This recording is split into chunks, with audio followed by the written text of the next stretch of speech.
Mr. Sachs, let us continue. Mr. Gattis, I will remind you, you are still under this procedure. Yes, sir. Good morning, Mr. Gattis. How are you, sir? You described that there was a bullet hole in Parvati's vehicle. This windshield, this one. Okay, let me show you State Exhibit Mark 19Z.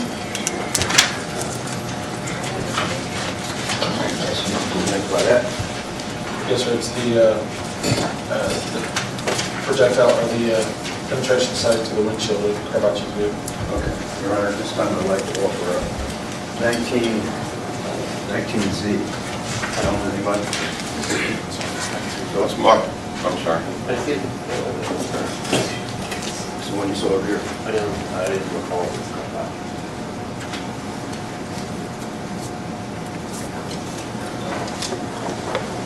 Marked as 19Z for identification. Coming is stage 155. What happened? I thought we were on 151. Yeah, we're I thought we were on 152. Mitch, what do you have? 152. In other words, this should be 152. Yes. Yes. I think the last was Oh, 151. yeah, because we had taken 3 out. All right, I forgot. We took 3 out. Yes. Well, they never went in. Wait, Judge, I think there was, maybe we should approach. I got it.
Inform you of that yesterday, just before we left, the state had presented what was known as 19P, Q, R, S, and T, and those are coming in as 147 through 151 respectively.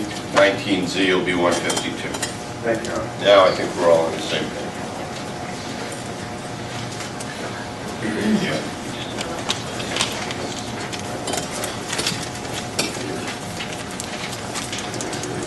Mr. Gattis, here, we have it.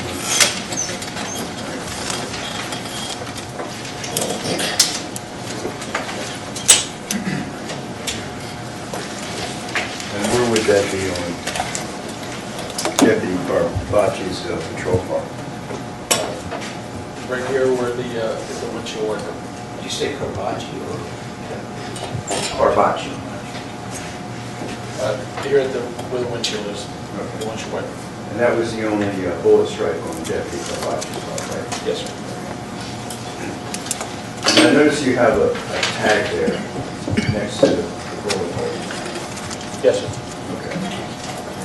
You put that there? Yes, sir. Okay.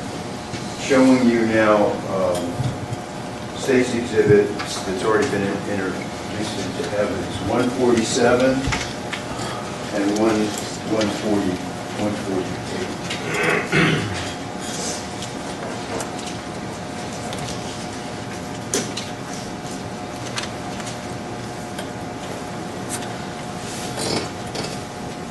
Okay. You took that photograph, correct? Yes, sir. Okay. And that depicts whose vehicle? The Tephford's.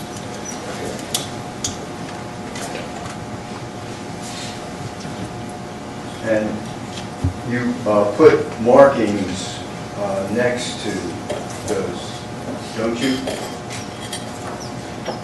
In this photograph, they're not in. Okay. Showing you State's Exhibit 20C. Ask you to identify that. Yes, sir. It's the same as this photograph. It just has the labels, which are seen in the other vehicle. Okay. Aren't there the labels there? No, sir. This is the asset tag for the Okay. control for the laptop, Okay. and I'm not sure what that is. Okay. But there are your labels on this, right? Yes, sir. 20C. Did you say asset? Yeah, yes, ma'am. Asset tag. Asset something? Yes, ma'am.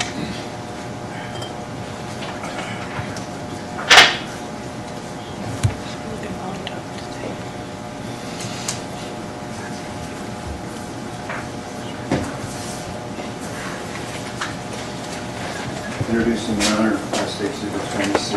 It's marked as 20C for identification, will come in as 153.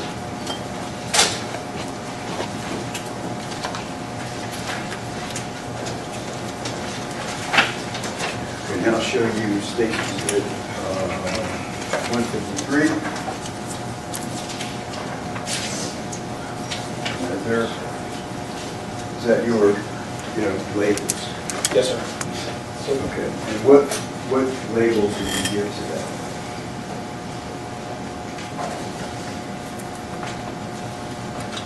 Can you see it? no, sir. You have it in your report? So on the report, the tag is actually to identify the strike number to that vehicle. Okay. Let me show you that. State's Exhibit marked 20M and 20L. Yes, sir. Okay. Are those strike marks reflected? Yes. 153, states 153? Yes, sir.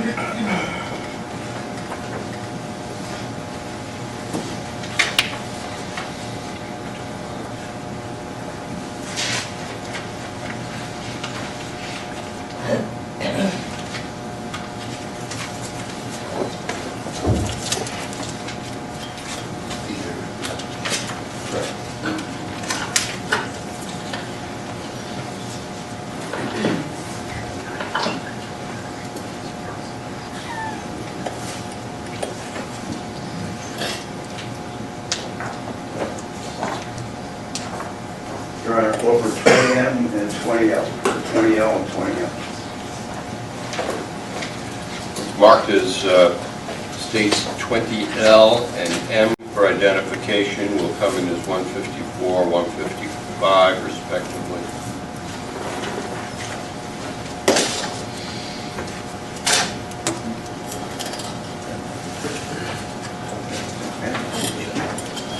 Okay. State's Exhibit 154, Mr. Gattis, has B25.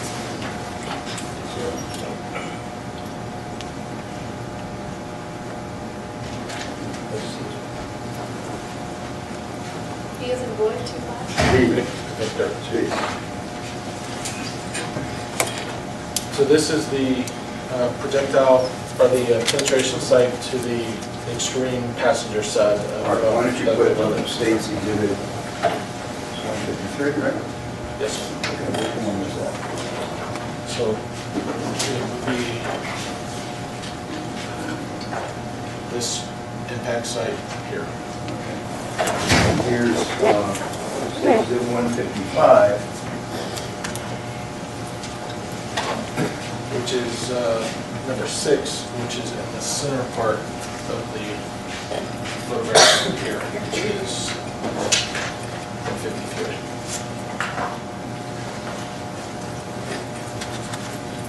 I'm showing you now State's exhibits that already been introduced into evidence.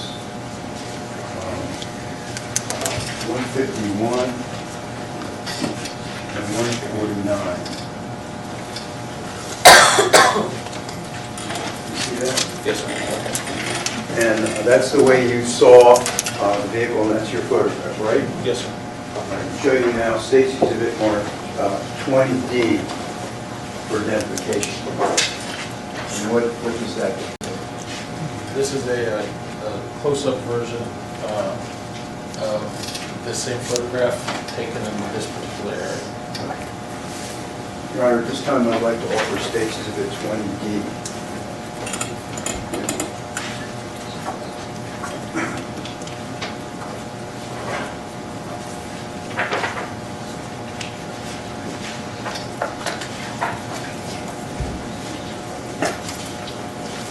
It's 20D.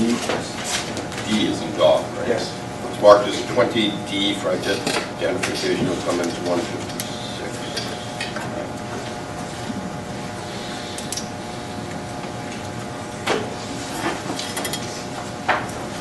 Showing you 156.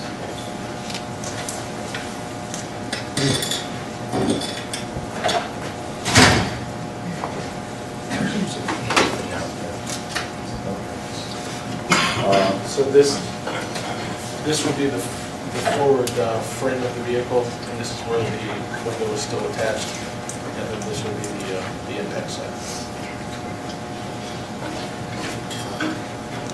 Now showing you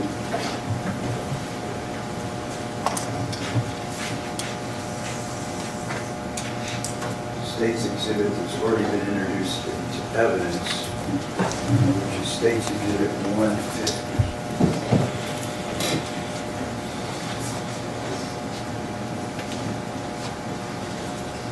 Okay. And that's what? See a driver's door of a Gattis Testifies vehicle.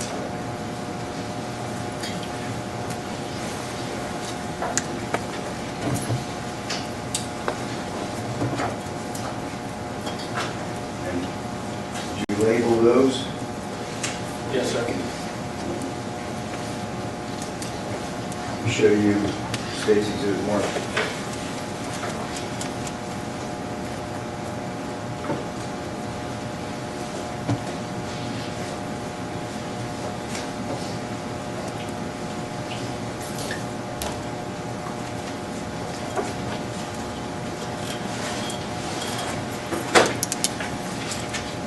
I, 20E, 20G, and 20H. Yes.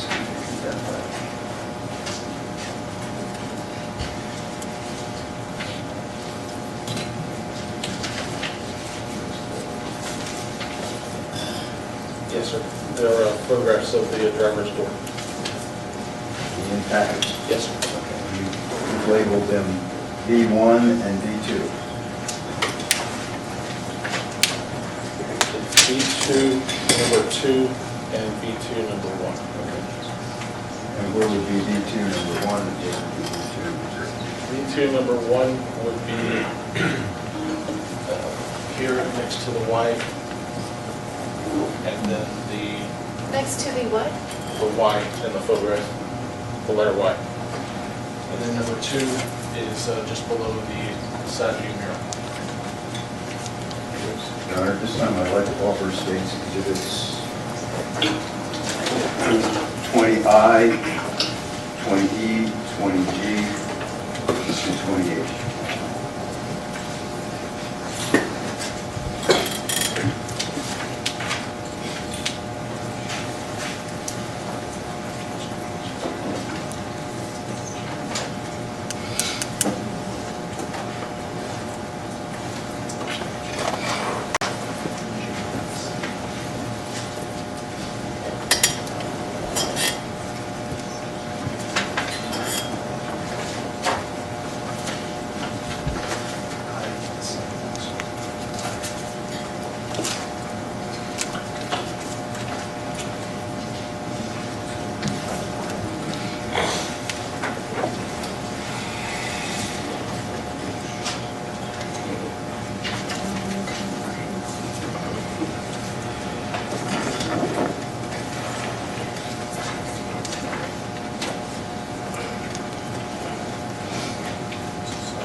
Marked as 20. DE for identification will come into stage 157. What's marked as 20G, H and I will be 158, 59, and 160. 159.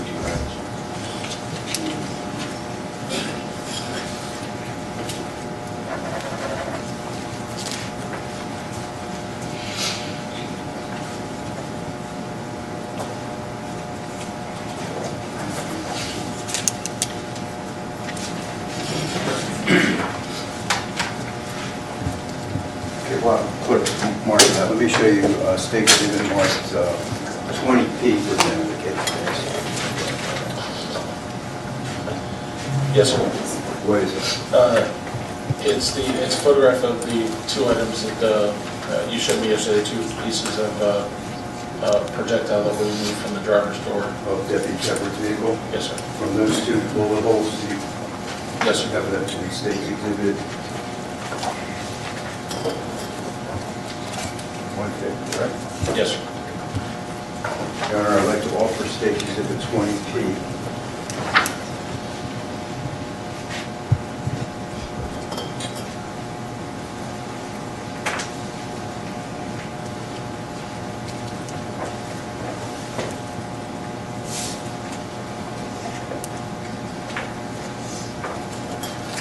Back.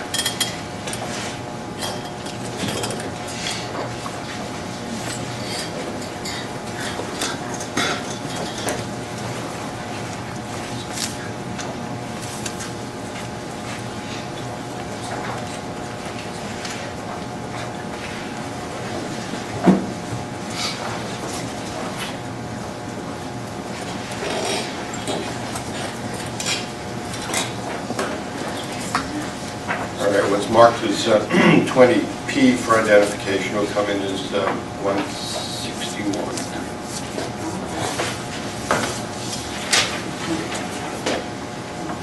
While she's marking that, let me show you now the state exhibit 157.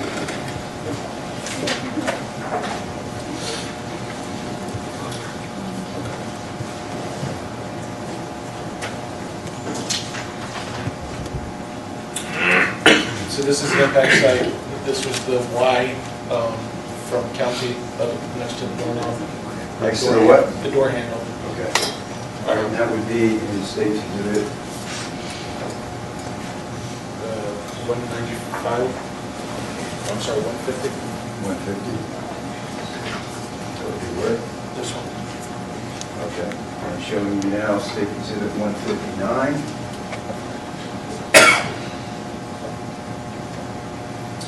Which is an impact site in the driver's door, which in states 150 would be here by the side of the door.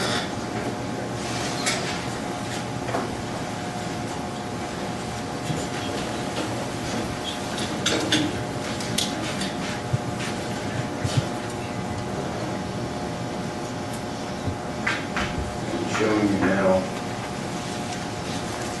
state's exhibit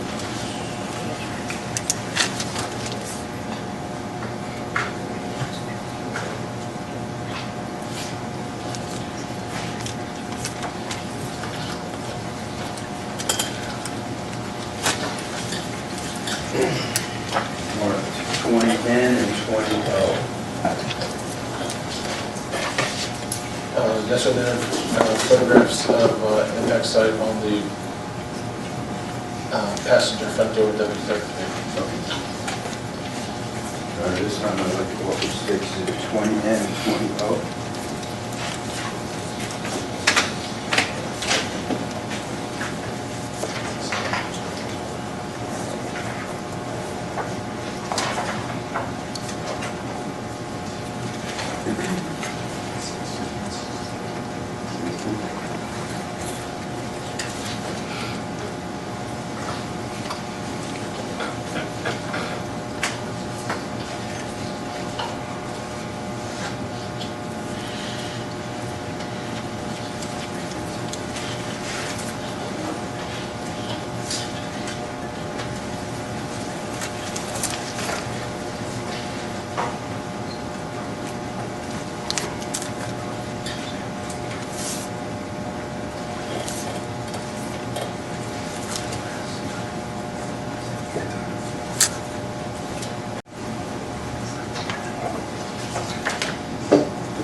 It's marked as 20N and 20O for identification. Will come in stage 162 and 163.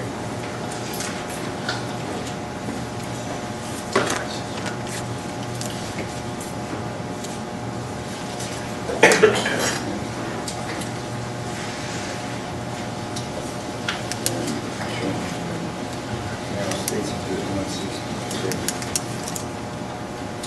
It's an impact site in the passenger door of the Tephford's vehicle, which is just above the letter R in the word sheriff, and it's stage 151. It would be right.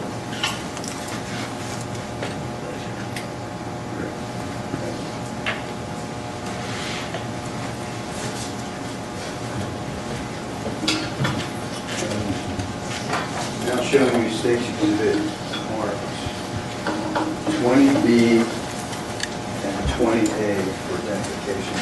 Mr. Ballistic, you can identify that. Yes, sir, it's one photograph is of the laptop screen, the back of the laptop, and the other one is the impact, or the projectile that was recovered. Okay, the laptop has been introduced in evidence that came from Deputy Tephford's. Yes, sir. Your Honor, this time I'd like to offer States Exhibit 20A and 20B.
Marked as 20A and 20B for identification. Will come in stage 164 and 165.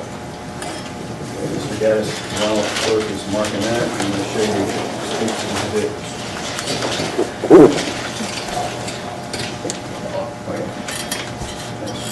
145, which is identified as Deputy Tephford's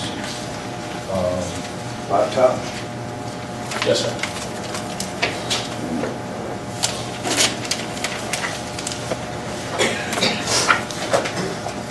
Showing you States Exhibit now 165.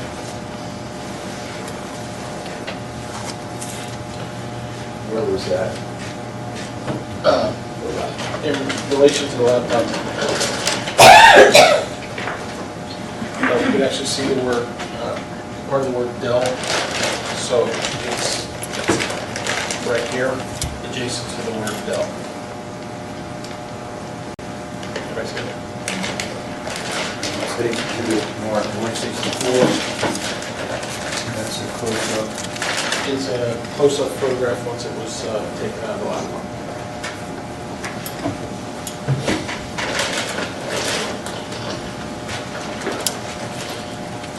Showing you States Exhibit 5/96. It's been introduced in evidence. You recognize that? Yes, sir. And showing you State Exhibit 5T.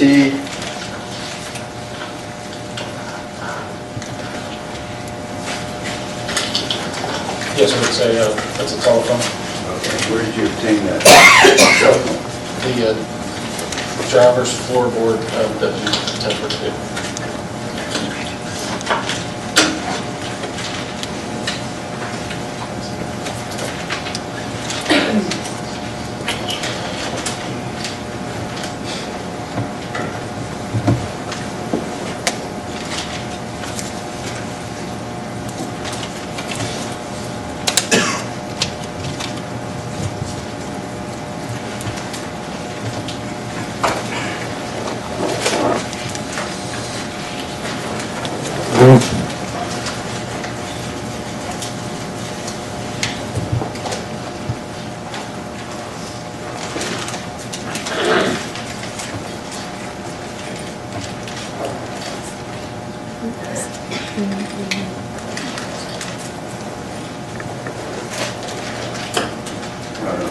States Exhibit 5T. It's marked as 5T for identification. Will come in as State's Exhibit 66. And yesterday we took the... I'm sorry. 166. I'm sorry, thank you. We talked about number 20, so I'm going to show you state exhibits marked 20Q, 20R, 20S, and 5U. So you guys asked if you can identify those. Yes, sir. Okay. And those photographs truly and accurately depict the knife that you testified to yesterday and your marker of number 20 Yes, sir. on top of the car. Yes, sir. Your Honor, this time I would like to alter these exhibits. 5U, 20S, 20R, and 20Q.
Marked as 5U for identification will come in as State's Exhibit 167. Marked as 20Q, R, and S will come in as 168, 169, and 170 respectively.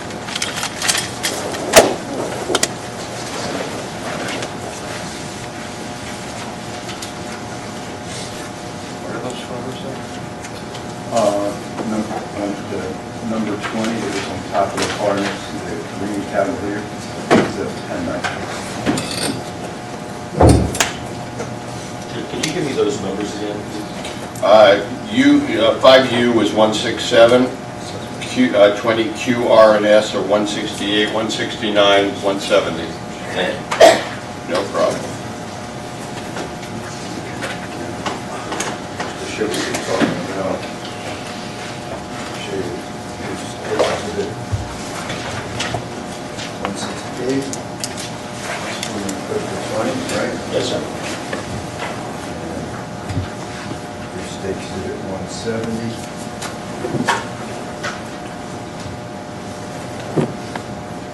Is that what you're talking about? Yes, sir.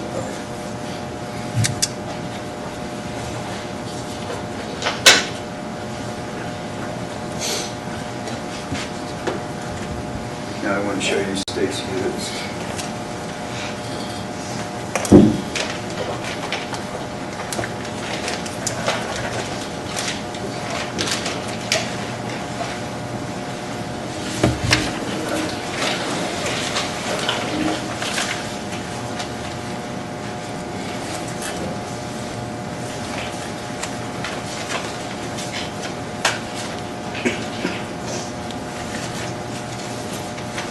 10W for identification. Yes, if you can identify that. Yes. What is that? It's a swab. And what is a swab from? It's a swab of a weapon that was forwarded to me. Okay. And what did you do with that weapon when it was forwarded to you? Submitted to the crime lab. And what did you do with it? You, personally, what did you do with it? With this particular weapon, all I did was swab it. It was given to me, I swabbed it, and ultimately I submitted it to the crime lab. Okay. And how did you swab it? Using a sterile cotton tip applicator like a Q-tip, you just moisten it with sterile water, and you swab the entire item.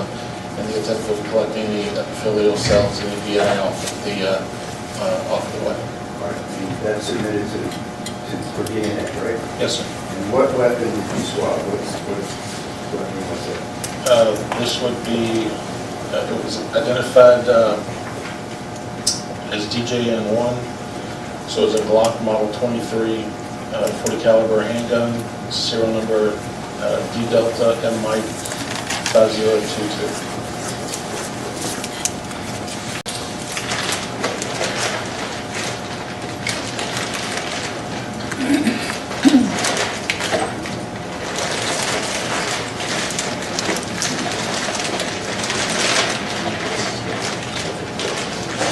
Showing you State's Exhibit Mark 13A for identification.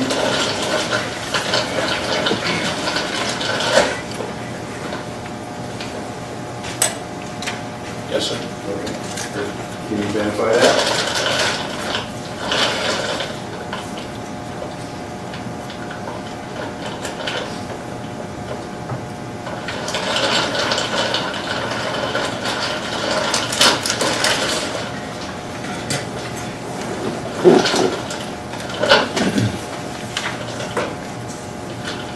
I apologize, this seems to be DJ2.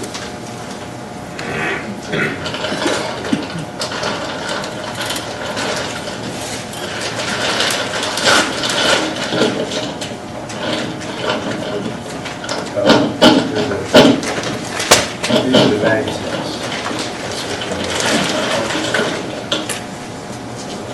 Yes, sir. It is the weapon that you're... All right. And that's the weapon you've been told to be swabbed, correct? Yes, sir. And it's reflected in number for identification. 10W.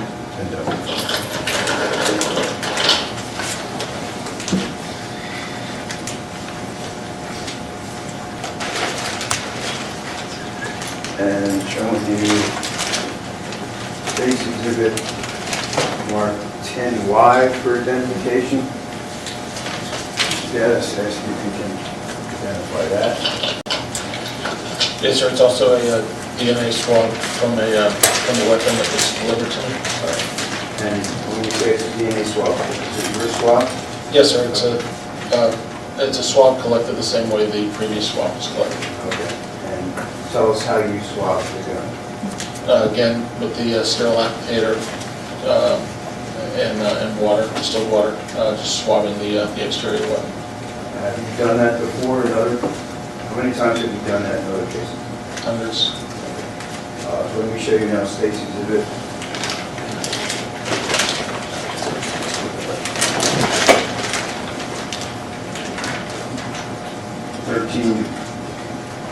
D for identification. D? D, like Denver.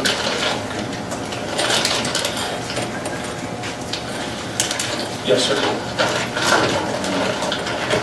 Can you identify that? Yes, sir, I can. Okay, what is that? It's item is listed as an RC2. The item number first was RC2, and it's a Defender Plus Series 90, serial number D as in Delta, P as in Papa 1643. It's a 45 caliber automatic. And you swabbed that, and then you gave the swab to somebody for doing an analysis, correct? Correct. Mr. Stats, the swab that you just testified to prior to that, is that the swab to that gun? Yes. It's 10Y, 10Y the swab from the 45. Correct.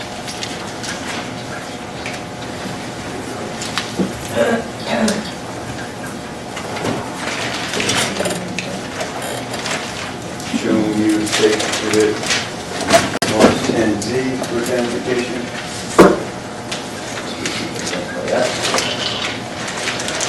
Yes, sir. In similar fashion, another handgun was swabbed the same way with the applicator, distilled water, swabbing the entire weapon for collection of any DNA product. All right, what weapon did you swab with that exhibit, which is 10Z. 10Z for identification? What weapon did you swab? Our item number was RC3, and it's a Glock Model 23 40 caliber handgun. Serial number F as in Foxtrot, Z as in Zulu, X as in X-ray, 672. 672? Yes, sir. Showing you state's exhibit Mark 13E for identification.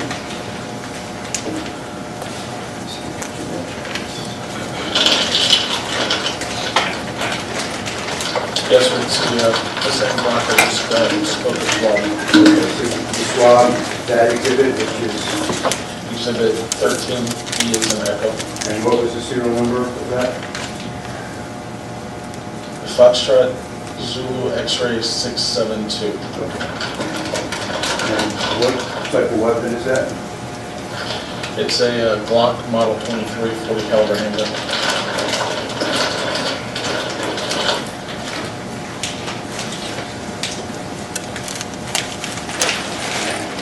And state's exhibits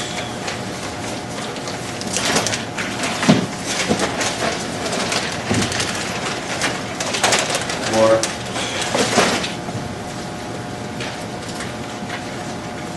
10X.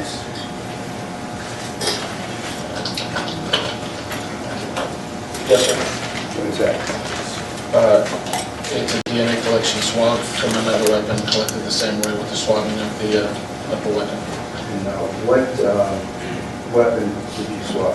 The item number for us was RC1 to Springfield Arms XD40, serial number U as in uniform, S as in Sierra, 416835. Showing you state's exhibit 13B for identification. B. He is in what? B is in board.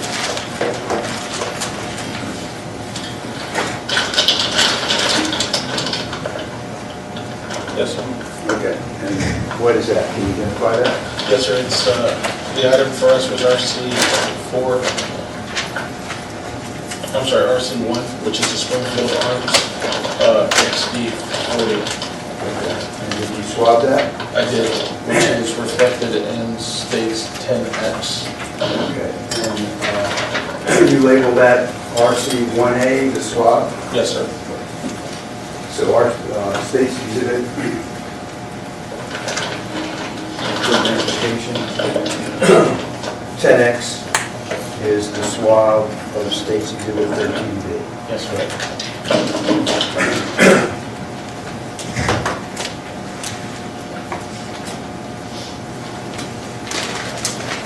And state's exhibit number 12E.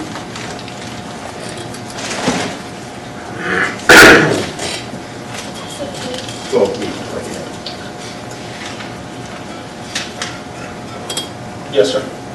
Okay, what is that? It's a swab of another weapon. Okay. And what weapon is it a swab of? It was listed as RC4, which is it's another model 23 Glock 40 caliber handgun. The serial number is Foxtrot X-ray Victor 692. Okay. And did you swab that? Yes, That sir. weapon? Yes, sir. And that's the swab that is from that weapon? Yes, sir. Okay. Showing you state's exhibit mark 13F for identification.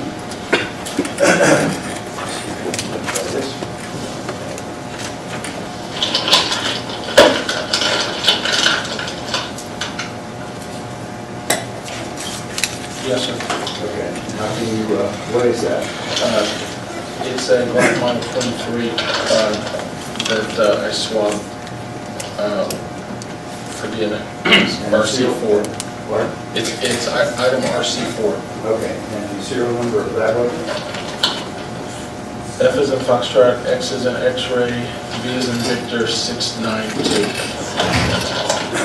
So this swab collected in State's Exhibit 10A is a swab of the .40 caliber collected 13X. Rest.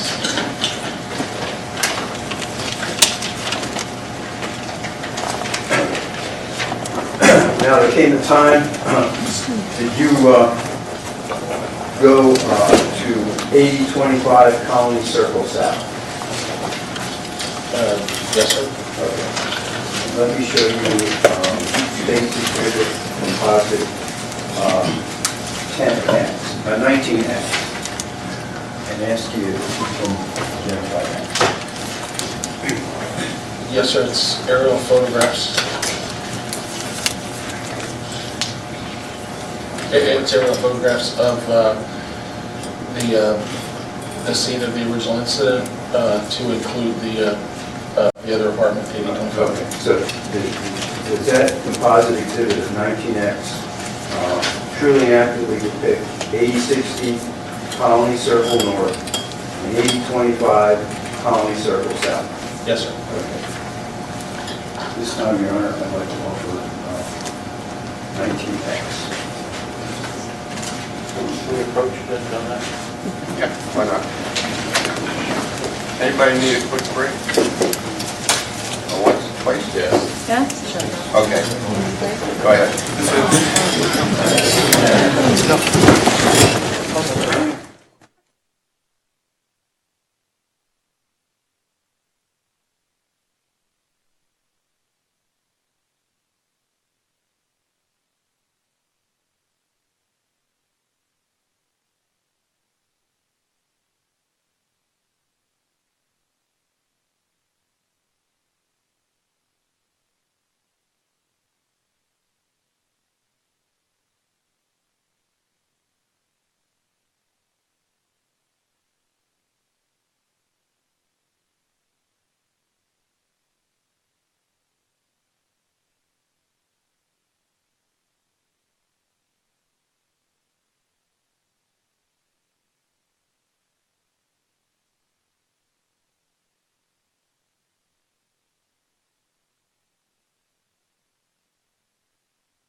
this, exactly what this gentleman did to create those photographs that way. Otherwise, they have no relevance really in this surplus. Well, I mean, the relevance is, it's obvious. He measured the distance and he's showing. Jerry did? Yeah.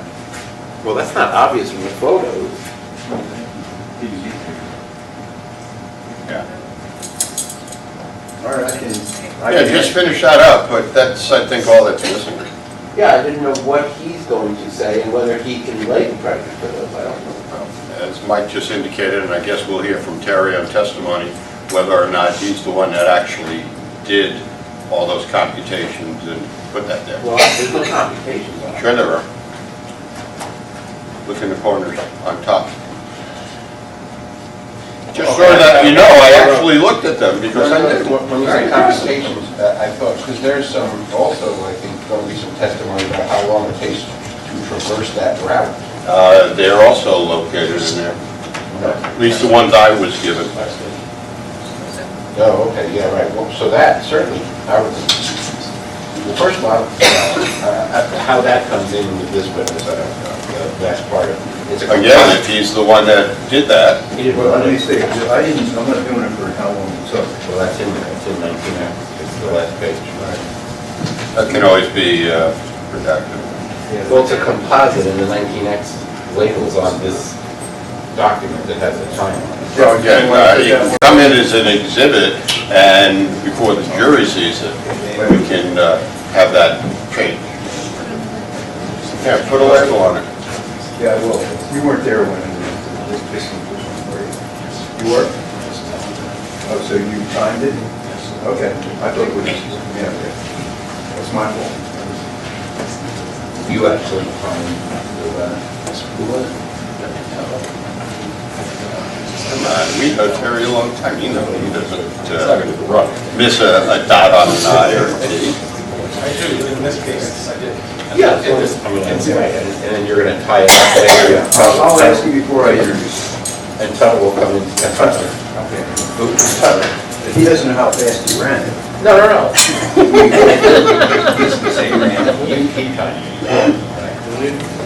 Terry run? He wasn't.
start. So you're talking to Duggan? I believe it was Duggan that was there with me, so it would have been on the radio, it would have been a go, and then as soon as he reaches there, it's a stop, and then the time is documented. And where were you? I was at the 80-20, it was at the original site. At the 80-25? No, I was at the, I'm sorry, the 80-60. You were at the scene of the shooting. Right. So you would radio to someone else when he starts running? Yes, and then conversely, when he comes back, the same thing. He ran back in the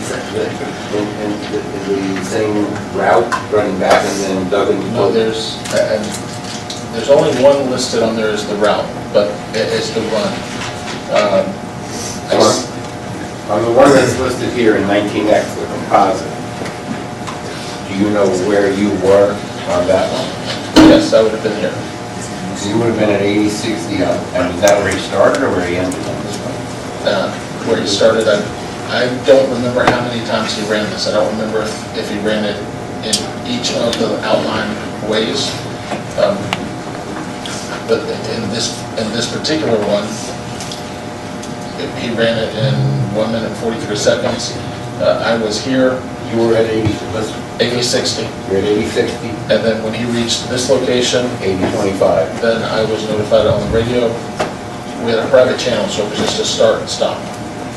So you're saying you would have radioed to Duggan to left, and then Duggan would have, or somebody would have told you he arrived. Correct. And whose time was you were the person there? Me.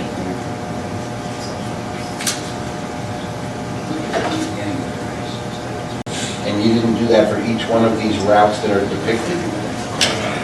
I seem to remember that there was more than one run, but in this composite, I only see the one with the time on it. Okay. So I'm not sure. But in some of the composites, it's like the man starts, or the runner starts midway through that But Mr. Morloff, he's not running in these. These are the only one that there's a run is the last one. The other ones are just it's just showing the distance from the location of the traffic stop to apartment 205 was 1,202 feet going the route in the red.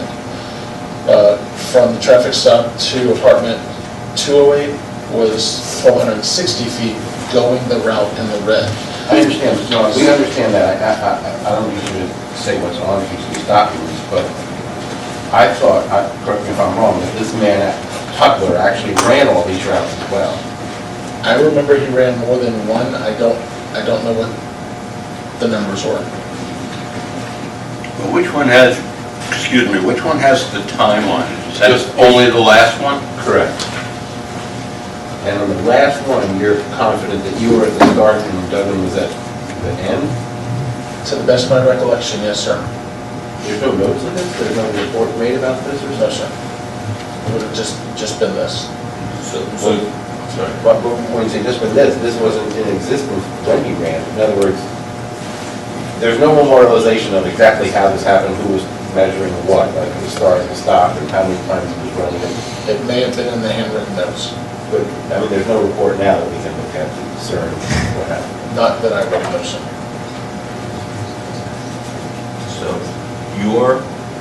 the figures that are listed on that as far as the time is dependent on you after Duggan or somebody radioed back that he got there? Yes. Or is it the person who's there who says, he just got here and I timed it at X amount of time?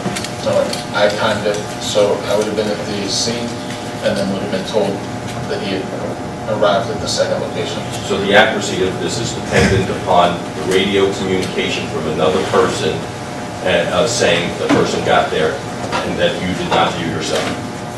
Correct. Okay. So you don't know whether the person waited 5 seconds or the person saw him coming up the stairs and then said he's here. You don't know what the end time is based upon it. That's fair. I have another question though. Did you tell the runner to stop over here by these trees and then start running again? In that one, no, it was a run from the exact location that's, the path I'm that's talking shown. about the time run was just a straight run, correct? Yes, sir. There's no stopping by trees and waving and stuff like that? No, sir. And I object. I object on the fact that it's based on. I have another question. Do you have the chronograph that you use to stop and start it? I'm sorry. The timing mechanism, whatever you use to measure the time. Said it was a stopwatch. Well, I didn't know, was it a stopwatch? Yes, sir. Do you have that? No, sir. Is it ever calibrated? Not that I know of. You know, if it's accurate? I don't know. Judge, we have a whole host of objections. Mine's based on hearsay. That is Wait. You're just referring to the last picture. the one that has the time on it. Okay. Well, I think before anything could come in, Douglas would have to confirm it, his end. But that doesn't preclude verse 3. Right, there are 4 in here, Terry? I think there's more than that. There's a total of 5. All right, so the first 4, those certainly can come in, and we'll just hold the last one until we get Duggins. And Doug is gonna say what? I radioed when he ended? Yeah. Where the end was it front 205? Right, he's going to have to testify on where the end was. Well, but still, I have some objections about, you know, if you don't know that watch is working, I don't know how any of this ever comes in. If you don't have the watch. I'll worry about that when Okay. I Duggins. just don't want to sound like I waived that and I said it's coming in. I'm like, oh, you said you didn't have it. You didn't waive it. Okay. I'm just gonna have more on verse 4. It'll just be, you're going to leave the one that isn't coming in as X. Yeah, 19, I mean, what, 19X? it's 19X minus the speed. We're going to remark the exhibit, Your Honor, Yeah, it'll just be a composite of 4 photos. which will be,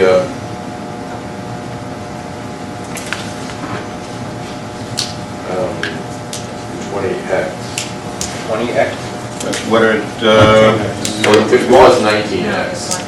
Oh. It was 19X. It's just Why can't you leave it as, Well, because 19X. it just is a 19X was on the last pages. oh, so when it finally comes in, it'll be 19X. if it No. comes in. 20X. Because the page that was. Wait. Can I make- 20X is the composite of 4? Yes, we're withdrawing 19X. Thank you. Now I understand. Right.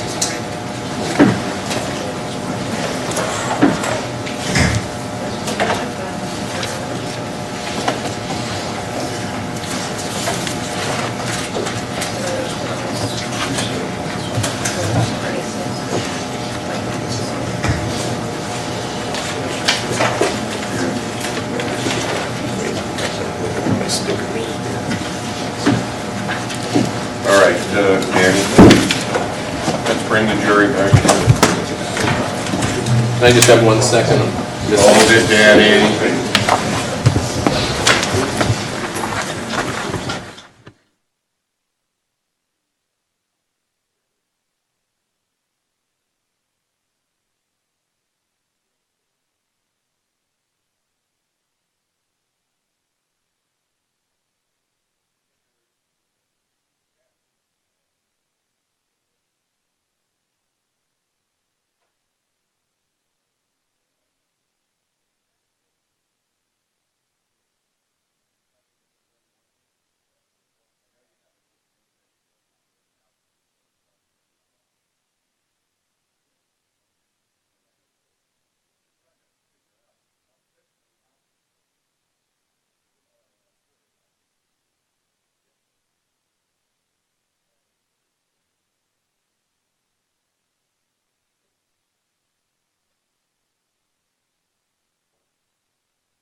positive photos will come in as stage 171.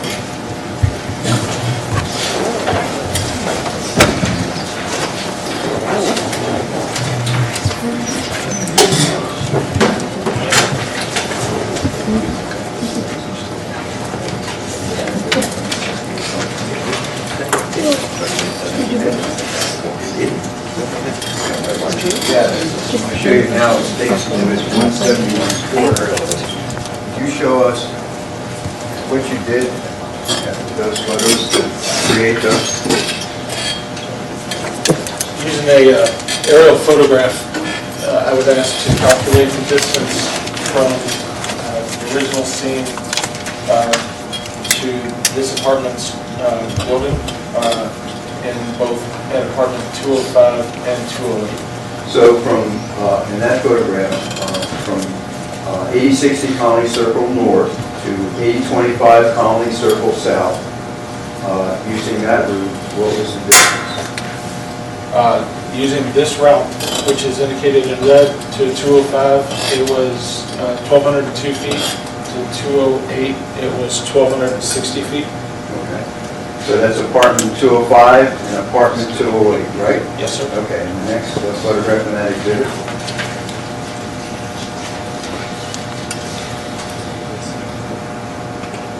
Using the path highlighted in red to apartment 205 was 1,243 feet, and to 208 was 1,307 feet, 1,307.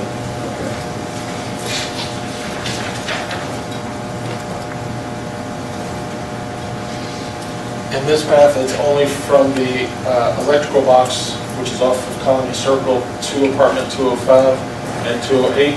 It was 578 feet to 205 and 642 feet to 208. Can you put that picture in?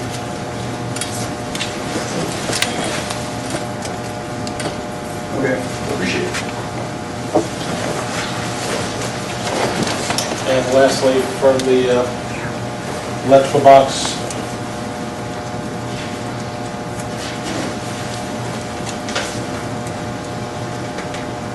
the other side of the electrical box, I'm sorry, would have been 562 to 205 and 626 to 208 from the different sides of the electrical boxes.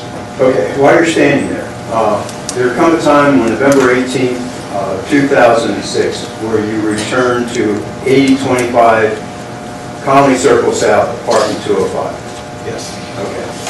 And where the patrol vehicles, the one belonging to Deputy Carvacci and Deputy Tephford, placed in the same positions they were when you saw them on the early morning hours of November 12th, 2006.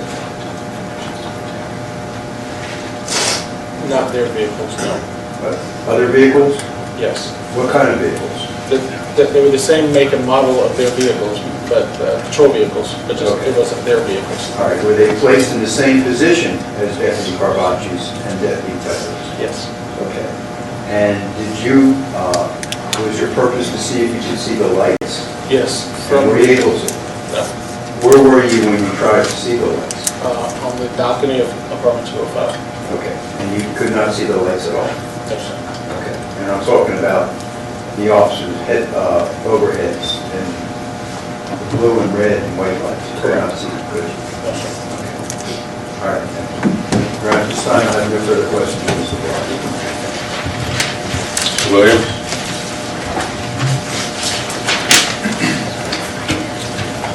Deputy,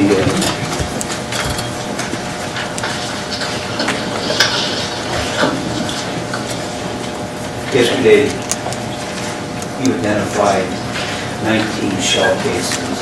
19 shell casings were found at the scene of the shooting incident, is that correct? Yes, sir. And the shell casings were not swabbed or processed in DNA, is that correct? Correct. Show you, maybe clear up, I'm a little confused, maybe you can help me. This large blow up over here. Yes, sir. This is a smaller picture of it.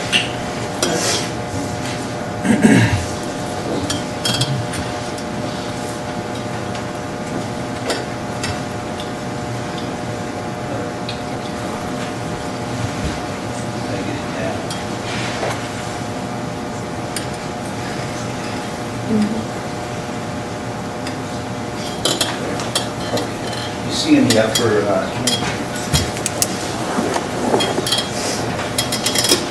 when we saw this, the 1, 2,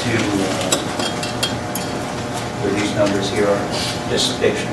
We saw this on the video, didn't we? Yes. Same scene. Now, you yourself placed cones at various locations, correct? Yes, sir. And those cones were numbered sequentially, correct? Yes. Okay. Now, some of the cones I noticed in the video or in the still pics are yellow and some are white. Is there any significance to a yellow cone as opposed to a white cone? Are you referring to these? No, I'm talking about the actual cones on the road. Sometimes in the pictures, they look like they're different colors. Is that the lighting or? Yes, sir, like this, in this photograph Yeah. here where it's number 24, it's yellow. It's yellow? It's just the flash coming off of the camera. Okay. So the only cone that was different was, I believe it was number 6, Okay. was the only one that was a different color. Okay, so if we're looking at the video, and if the jury takes that video back and they see the cones appearing to be different colors, that's because of the lighting, correct? Correct, and I apologize, it's number 5 that's different here, and it had no significance other than we could not find the number 5 in yellow, so we used a red. Okay. Now, in this same photograph, the casings that you found on the ground are numbered sequentially, correct? Yes. And in this photograph, we see 1, 2, 3, 4, what is it, 6 and 7, and you said 5 was a red because you couldn't find a red cone, right? Yes, sir. Does the number sequence mean anything? The sequence number simply is, it's not a sequence other than that's where we place the items that we saw. So as we begin to document the scene from a walkthrough, we'll put down cones during the initial walkthrough. It may be that you come back a second walkthrough and you find another item of evidence. So there's no indication of the timing the piece of evidence was placed. It's just the item number in which we use to document that piece of evidence. So in the middle of the night, when you're placing these cones at that crime scene, the number system is in no way indicative of the order in which the shots may have been fired. Is that correct? That is correct. Okay.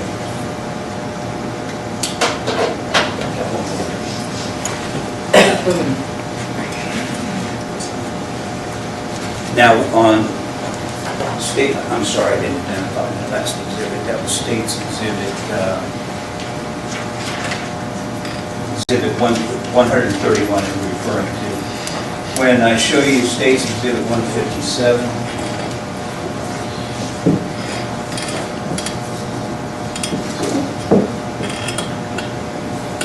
now, next where you placed this tag here.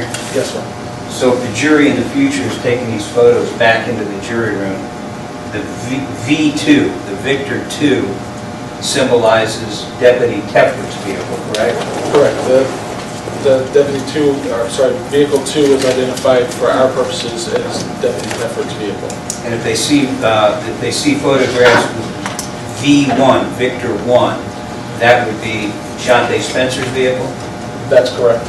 And then if they see pictures with V3, Victor 3, that would be indicative that it's Deputy Barbocci's vehicle, correct? Yes. Now, let me show you State's Exhibit 161.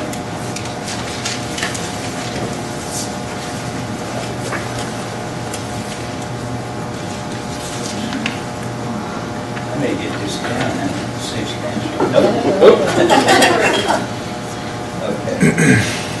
Now, this is a photograph you took of the driver's side door panel of Deputy Tephford's car, correct? Yes, sir.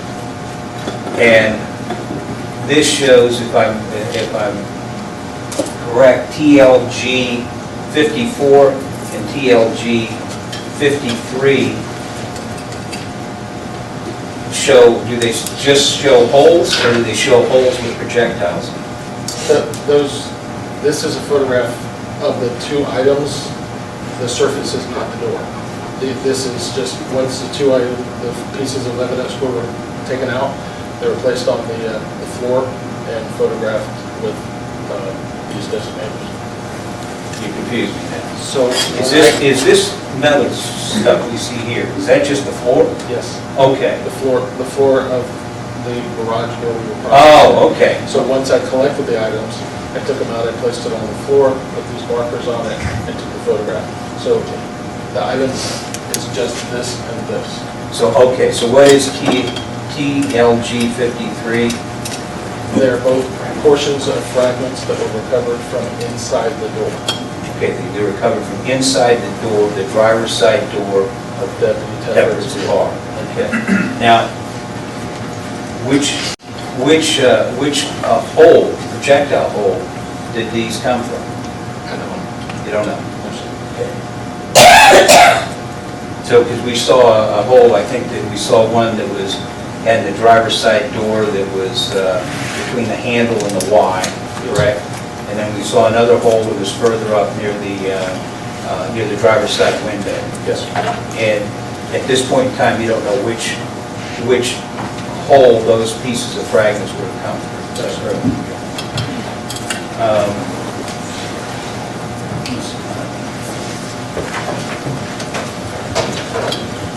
Now, you said that you took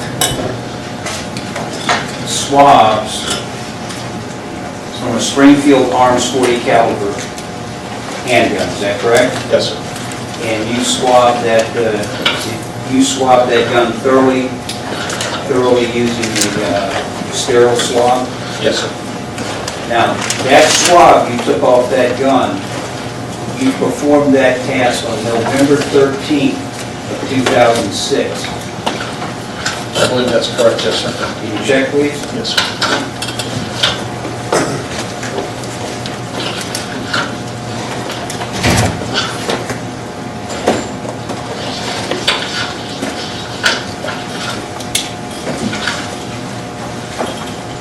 That's the date I have, yes, sir. You know what time of day it was you swabbed that gun?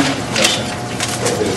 It would have been on November 13th, correct? As my report indicates, yes, sir. And that gun was not taken into custody by the police until the evening of November 12th, correct? Objection, call for hearsay. If he knows. He knows of his report, correct? I don't know, I only know that I received it from someone else. Okay, do you recall who you received it from? The Springfield? Yes, Springfield, definitely. The Springfield I received from Deputy Caperton. Yes, sir. Deputy Caperton. So that gun would have been swabbed within 24 hours of it being taken into police custody? Again, I don't know exactly what time it was collected, so I'm not sure.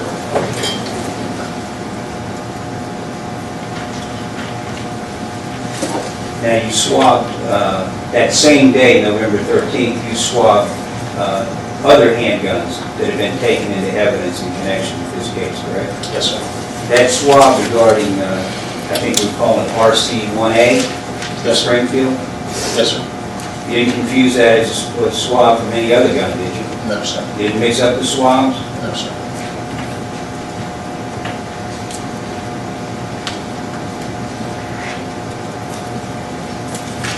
Now, you arrived on the scene at about 12:30 a.m., is that correct? On 12:30 in the morning on November the 12th. Yes, sir. Okay. You arrived there about an hour after the first deputies arrived, is that correct? That's fair, yes, sir. Okay. And are you aware, you talked about a crime scene being set up. Yes, sir. Now, we saw in that video, as that video of the crime scene was going around, we saw some yellow tape at various times during the rotation of the camera. Do you recall seeing this? Yes, sir.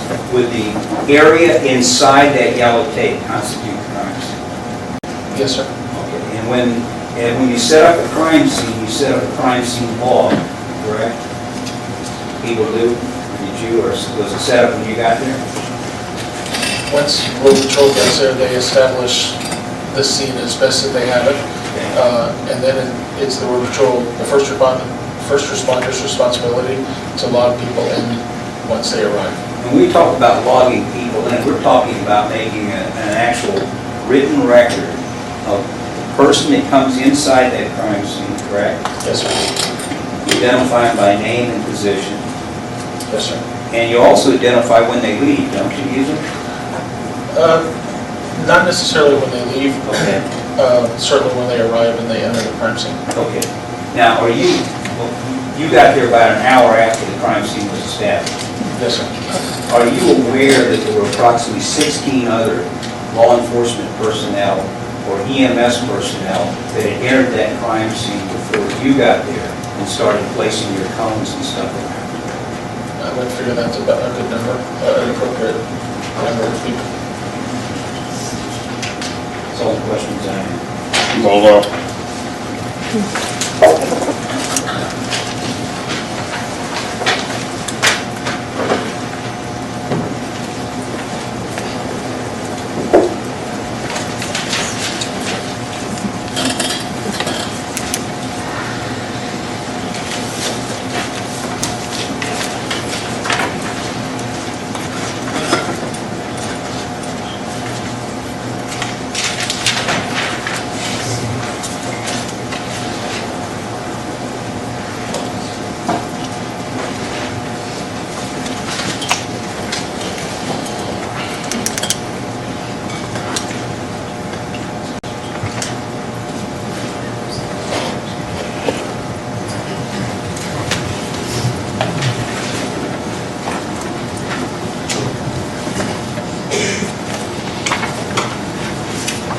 Good morning, Detective Gattis.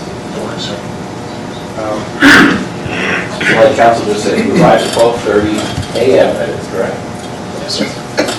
And when you arrive at that scene, for the ladies and gentlemen jury, that scene is dark, correct? It's not a well-lit environment at that point. Well, it's an apartment complex. They have some street lighting, but it is 12:30 at night. Right, but I'm saying relative to, well-lit, slightly lit, that was a relatively dark apartment parking lot, correct?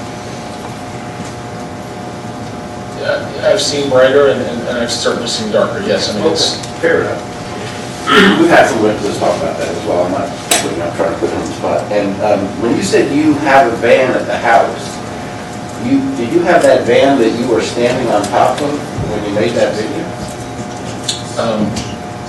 I didn't testify about a van and I didn't do the videos. I thought when you first testified, you said you had a van, you had a crime scene van. I thought Mr. Sats asked you, you said, yeah, you had a crime scene van at your house when you I don't believe that was asked of me, but yes, we all have assigned crime scene vehicles. Mine at the time would have been a Ford E250 van that I would have, it was a take-home vehicle. It makes for a quicker response to an emergency situation or any type of a crime scene. So we're all assigned a take-home vehicle, so I would have responded from my home to the scene in that vehicle, not a large van that was used as an aerial platform. All right, fair enough. So you have a van, like a common van, you can see like a 9-passenger van or something, but it's not passengers, it's a crime scene van. Yes, sir. And so, like you said, you're apt to be called out in emergencies, given your job description, correct? Yes, sir. So, like you said, it saves a little time that you already have a van equipped with some materials and equipment, so you can get to a scene and start doing some work. Yes, sir. But in the video, and I'll get to that later, I guess, but the mobile, what is it, a mobile command center that was situated in the parking lot of 86? It's a mobile crime lab. So, yeah, it's mobile crime scene command vehicle. Right. And so when you didn't bring that there, someone else brought that equipment to the scene, correct? Correct. And that had some huge lights on top, correct? There was a stanchion with some huge Yes, sir. lights. Do you know the power of those, or what exactly that is? I don't. I know that each tower is equipped with 4 lights that are able to be rotated with some direction to them. And those lights, in this case, were directed to the scene, correct? Like directed to, in states, is it just marked 18J? This isn't going to that, or does this go to that? There's a I know there's a little one there. photograph of that. Right. So just looking at this as a reference point, like, we can see how the vehicles are lit up, but when you look beyond the vehicles, it's dark. Sure, if we're to take a video of the scene and the actual lighting with no external light, you're not going to see what you're looking at. So we're not simulating that the video is exactly what the deputies would have seen or anyone would have seen that night. It's just a documentation of the items of evidence, the placement of the vehicles, as best as we can in the middle of the night. Right. You said that was 19J? This is 18J for identification. There is an 18J. It's in evidence. What's in there? This is in evidence? This big one? So it's 18J, not marked in evidence, but I don't know. The evidence keeper over here is saying what's in there. 18J is 130. I'm putting on the screen now, if I can, 131, which is the smaller version of what was 18J. 130 is 18J. Right, so this is 131. Yeah. Right. Just wanted to mention that.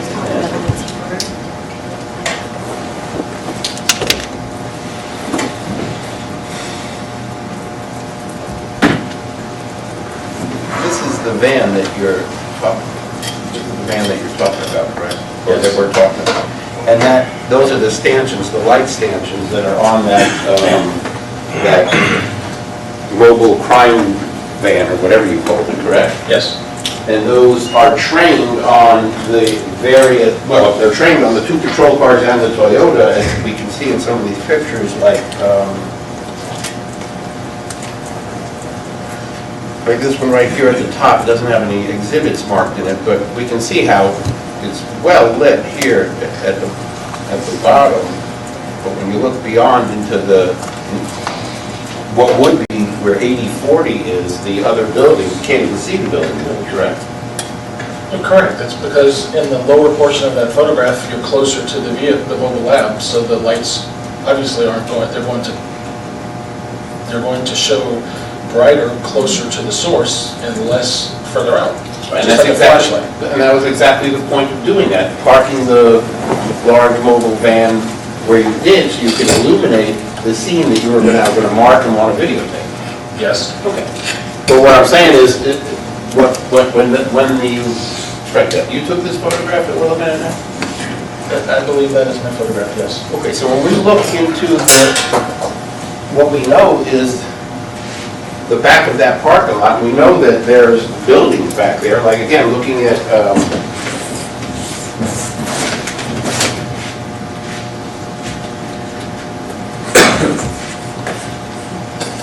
looking at stage 4 and evidence for the jury. Can you see this? This is 8060, 8040, and 8020, right? Yes. So where that van is parked is right over here on this entrance from Lagos de Tapas to College Circle North, right? Yes. And it's looking towards 8040 in the back of that photograph. Yes. So without the light, at that time of night, you can't even see with your camera, you can't even see the building. Yes, sir.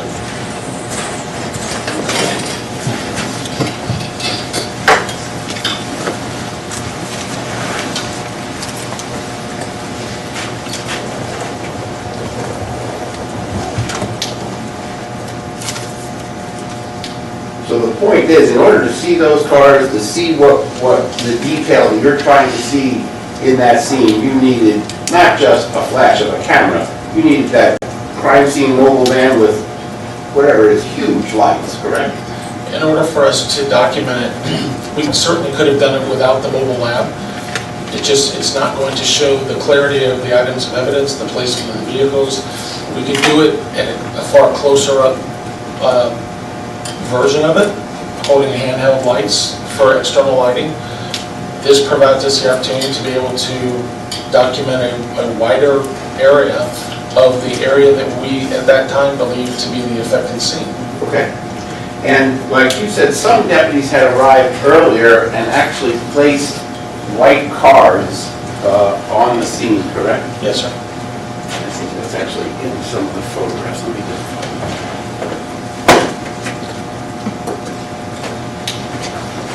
Like for example, excuse me, in States 106.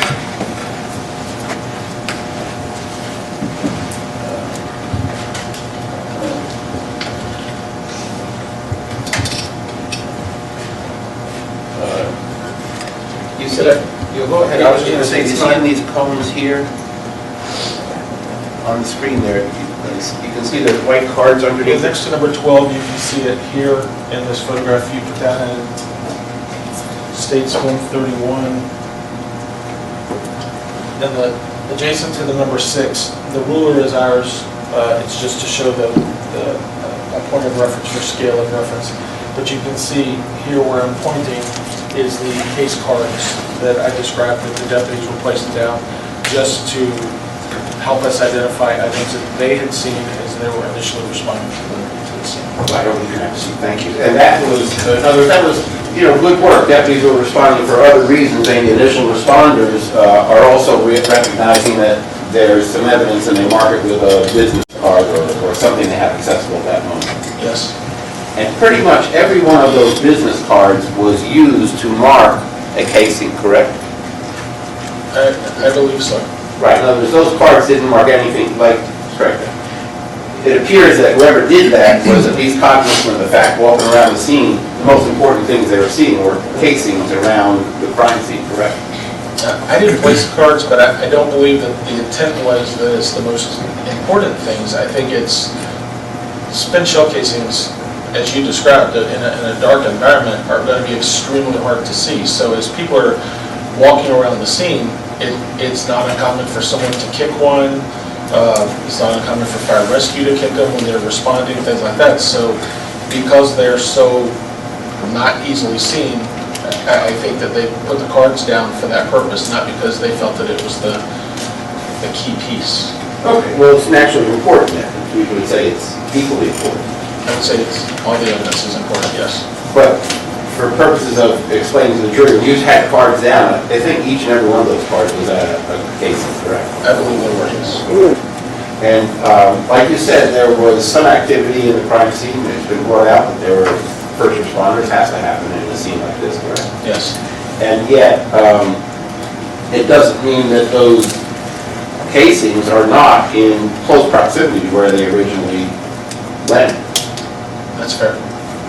So it's not like you're saying they're definitely, these casings are definitely not in the pattern that were left there by the individual who was shooting the weapon. It's only indicative of where I found it. Okay, so now the tape that was set up, you didn't have any part in setting up the tape, correct? No, sir. The tape was set up by deputies who had responded earlier, correct? Yes, sir. When you arrived, the tape was up everywhere? Yes, sir. So once that tape is up, certainly no one coming in and out of that crime scene is going to touch any of those casings. And they're already marked by cards and then by cones. I mean, that's the whole purpose. You don't expect anyone to move those casings. That would be the expectation.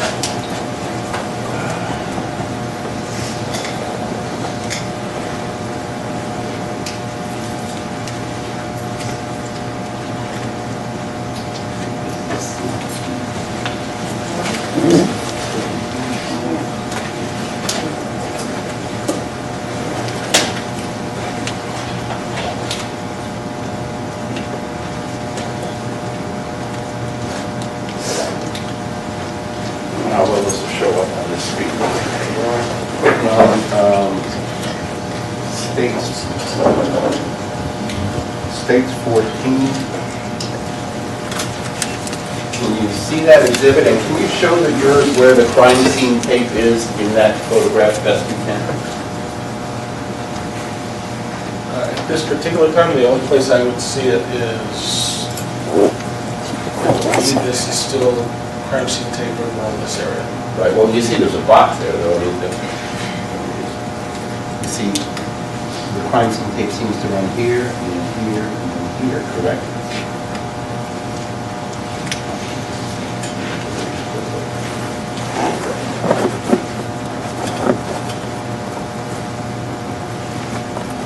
Okay. And you see that there's tape, I mean, it runs this way, and then isn't there also crime scene tape running from the entrance to Colony Circle North across what would be northbound Lagos de Campos? yes. So, again, this tape appears to block the traffic traveling north on Lagos de Campos, correct? No, I don't believe that, that's not tape up here. Sorry, it's not tape. Up here, the tape seems to end in this area here, around the patrol cars, and comes back over down the Why road. don't you lift that up and see what that is then, going from Colony Circle North to across Lagos de Campos?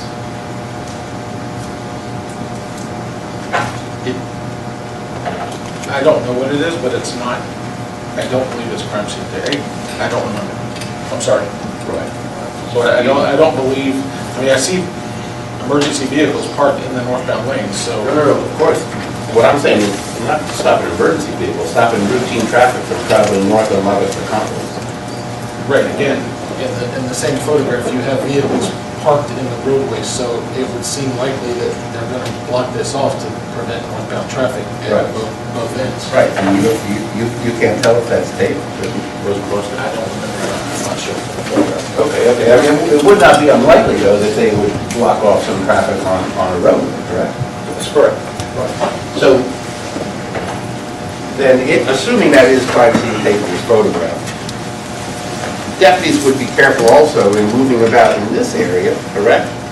I mean, you're not going to just willy-nilly run around and ignore, like, casings. If there were any casings in this area of Lagos de Campos, either north or southbound lanes, if you saw any casings, you'd be cognizant of that, looking for that deputies that are entering and leaving the crime scene, correct? Correct, and because this photograph is an aerial photo taken during the day, once we were done with the, as we described earlier, the original walkthroughs and the evidence collection and the documentation, because it's daylight now, we continue to check the area to see if there's any other items of evidence that we did not see.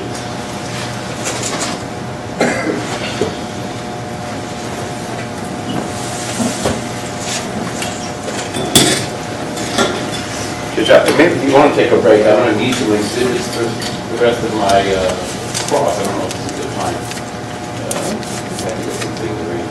I don't know why it wouldn't be. Okay. All right. See you guys back at 1:30.